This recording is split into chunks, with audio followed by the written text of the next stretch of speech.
Welcome, Buccaneers, to the Pixel Pirate program. This is your host, Pixel Pirate. Our first story of the day is Mirror's Edge 2 is in production at DICE, according to a Swedish developer. According to the story, there is a Swedish developer who was an ex-EA employee, and he tweeted, quote, "It is general knowledge in the Stockholm dev scene that Mirror's Edge 2 is in production at DICE." And this comes off the back of EA Games Vice President Patrick Söderlund stating that DICE doesn't want to be a battlefield factory.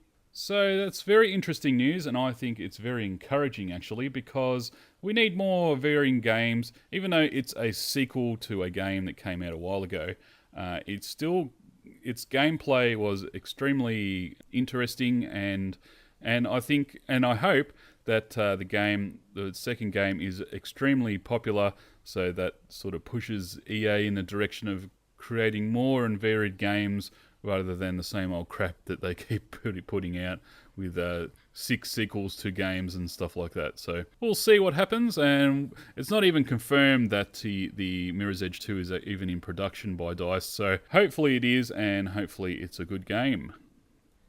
Peter Molyneux has started a new Kickstarter for his reinvention of the god game genre. Project Godus is looking for £450,000, and it is currently at 138 with 25 days to go as of this recording.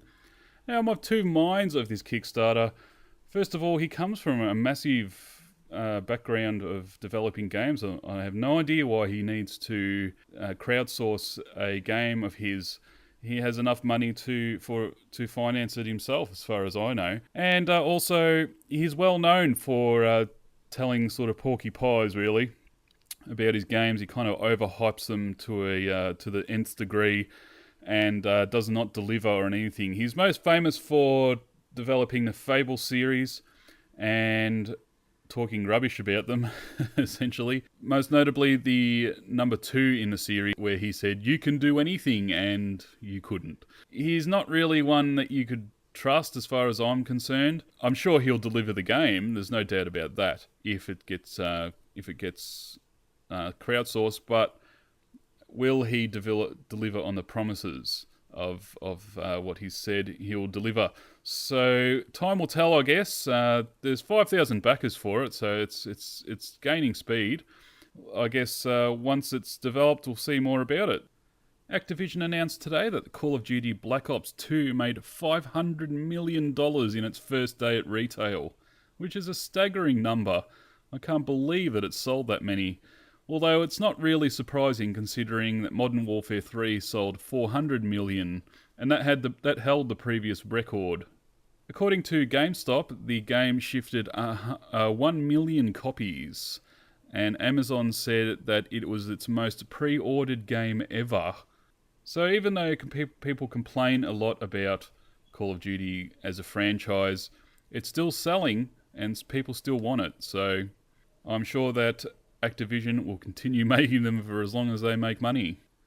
Star Citizen has concluded their crowdfunding with a whopping $6.3 million. The Kickstarter itself brought in just over $2.1 million, and add to that $4.2 million raised directly through the concurrent campaign on their website.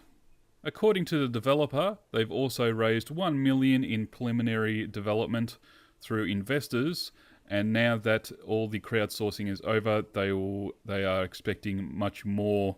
It looks like the Space Sim will have a budget of over $10 million, which is exceptional for a crowdsourced game, although considering that a lot of games these days take hundreds of millions to develop, it pales in comparison, but I'm sure they will deliver on their promises, and here's hoping that the game is fantastic. Which it should be, considering that the creator is Chris Roberts, who created the Wing Commander series. So I think that they will deliver, and it will be a fantastic game. And finally, Microsoft have reported that since 2002, 2 billion hours of multiplayer games have been played on Xbox Live. The grand total specifically is 2,081,000,000 54,696 hours, which is massive. That's a lot of hours. However, the stats for single-player games while logged into the service or just loitering were not made available. As well as the 2 billion hours in multiplayer, 4.5 billion achievements have been earned, and 122 million friendships have been forged. So it looks like Xbox Live is here to stay, that's for sure, for the foreseeable future anyway, and hopefully it continues to build communities and friendships and all that stuff into the distant future. And that concludes this week's Pixel Pirate program. So thanks everybody for watching, and we'll see you next week.